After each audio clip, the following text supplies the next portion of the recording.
Continuamos viendo el desarrollo motor grueso. Bien, vamos a hablar de, ahora sí, la sedestación propiamente dicha.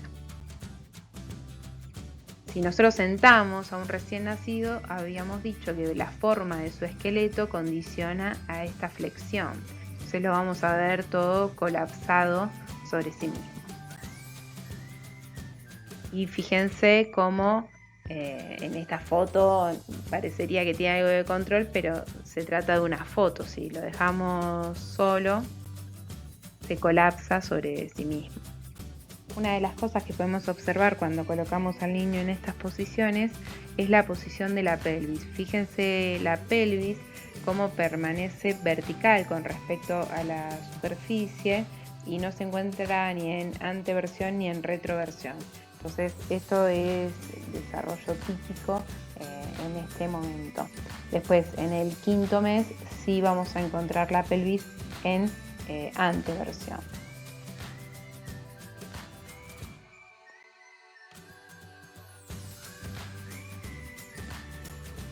Vamos viendo en el desarrollo, ya en el 3.er mes, si lo tenemos en esta posición, controla, dijimos, cabeza, y entonces puede entrar y salir con la cabeza de la línea media, mirar para un lado, mirar para el otro.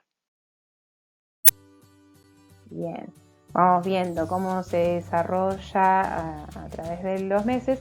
Si lo soltamos, fíjense que se cae hacia adelante, todavía no es capaz de tener reacciones de defensas anteriores y apoyar los miembros superiores para no caerse.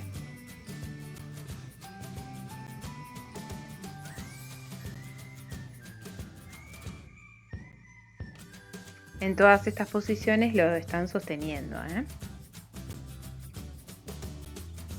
Ya en el 5.º mes aparece esto, que es el famoso sentado en anillo. Fíjense la posición de los miembros inferiores formando un anillo y en posición de trípode. ¿Por qué? Porque tiene el apoyo de los miembros superiores. Entonces, con los miembros superiores se sostiene el tronco y la posición en anillo es más estable y puede permanecer así sentado. Ahora, cualquier desequilibrio hacia los costados va a hacer que se caiga. En el 6.º mes ya puede liberar los miembros superiores. Entonces fíjense en esta imagen que se está chupando la mano, está jugando con la mano en la boca, ya no necesita ese apoyo anterior, ese apoyo en trípode. Fíjense las manos, ¿no?, de los examinadores que están en la foto sosteniendo, porque de nuevo, si sale de la línea media, se cae hacia los costados, ya no tiene el control. Es muy importante entender que en esta edad puede sentarse, puede permanecer sentado, mejor dicho, y liberar incluso los miembros superiores, pero no puede llegar a esta posición por sí mismo, ¿no? Entonces puede permanecer sentado, pero solo si nosotros o alguien de la familia lo sienta.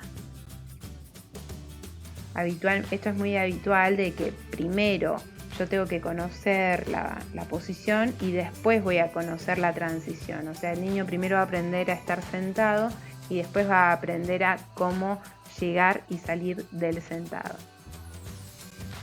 Entonces fíjense cómo va ganando control, cómo va liberando los miembros superiores a medida que gana más control en el sentado, cómo la posición de los miembros inferiores va cambiando, ya no es el anillo, cómo se puede cambiar de posición y cambiar el peso sobre un miembro inferior o sobre el otro, cómo va cambiando la posición de los miembros inferiores, uno flexionado, el otro extendido, cómo pasa por encima de su pie para ir a buscar un juguete y volver. Entonces de esa forma, de nuevo, aplasta el miembro inferior, lo va conociendo y lo va trabajando para lo que tiene que suceder, que es la bipedestación. Fíjense en el 8.º mes, este sentado largo que llamamos, que es los miembros inferiores ya extendidos, ¿no? Es capaz de estar extendido, los miembros inferiores y ya no necesita ese sentado tan en anillo o las rodillas flexionadas. Una de las habilidades que gana en este mes es sí entrar y salir del sentado. Entonces ya puede llegar por sí mismo a esta posición, no necesita que lo pongamos en esta posición.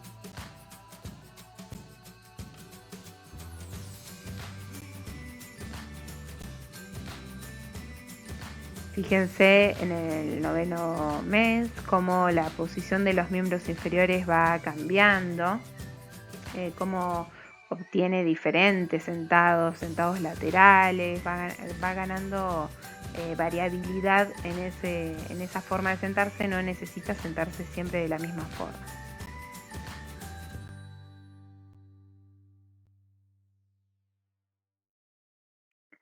Una cosa muy polémica es este sentado que llamamos sentado en pseudo W o en W. Pseudo W porque no están tan separados los pies de los glúteos, hay veces que están más separados.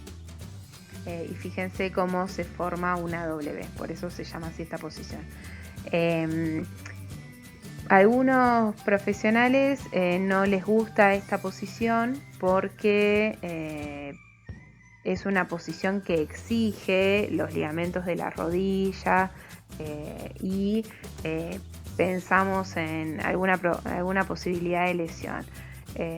Yo soy más de creer, digamos, y basada en mi experiencia y en lo que he estudiado y lo que me han enseñado mis maestros, que en esta posición se produce cierta tensión en los ligamentos de la rodilla, es verdad, pero que esa tensión los prepara y los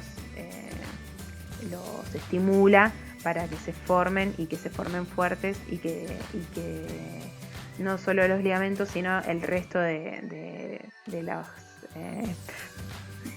los elementos que participan en la articulación de la rodilla. Así que no es una posición que evitaría en el 9º mes, digamos, o en esta etapa de desarrollo. Diferente es si nosotros tenemos un paciente de 3 años que se sienta en esta posición, porque ya el peso es mayor, ya no tiene la laxitud ligamentaria que tiene un niño de 9 meses, entonces en ese caso sí variaría, buscaría otra posición. Y el otro componente importante que tenemos que observar es lo que dijimos antes, la variación, digamos. El niño es capaz de sentarse en esta posición y es capaz de sentarse en muchas otras posiciones. Entonces no va a estar todo el día en esta posición, va a estar yendo y viniendo de esta posición. Así que si se da con esas condiciones no es una preocupación. Y además los niños la eligen mucho a esta posición porque es una posición que les da mucha estabilidad. Al sentarme en W evito caerme un poco hacia los costados, estoy bien trabado y puedo agarrar cualquier objeto y no preocuparme por caerme.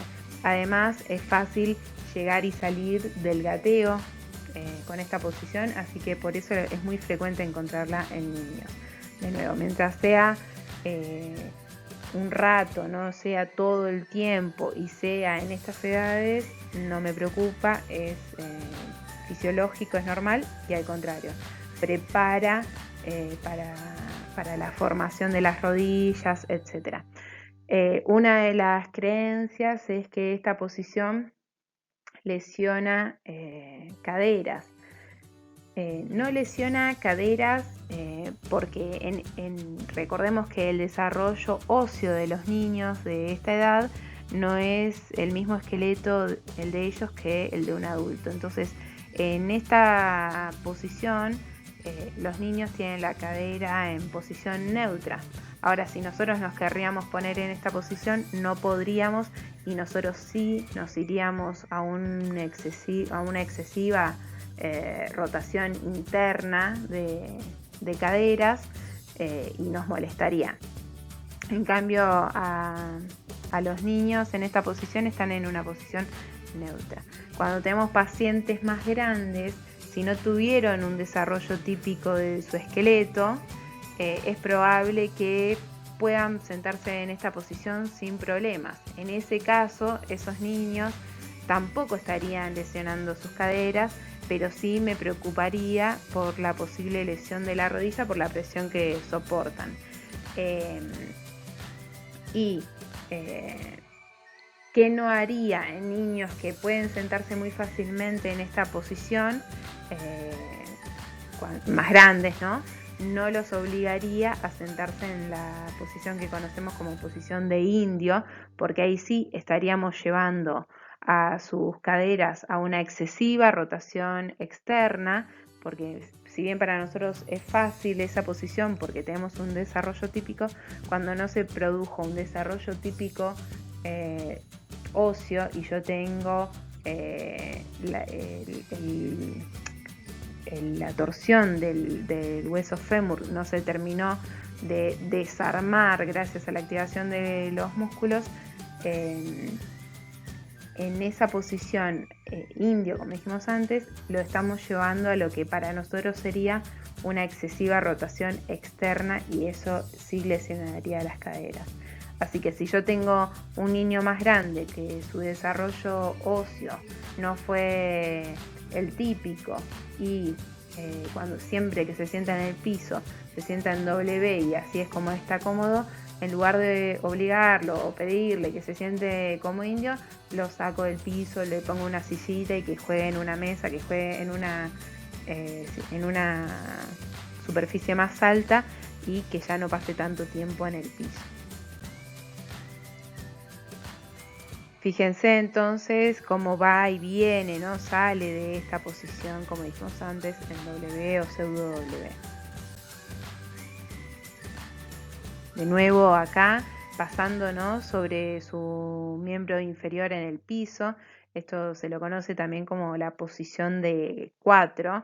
Va y viene, ¿no? Aplastando, fíjense en este caso, el miembro inferior izquierdo y de esa forma también lo prepara para la bipedestación.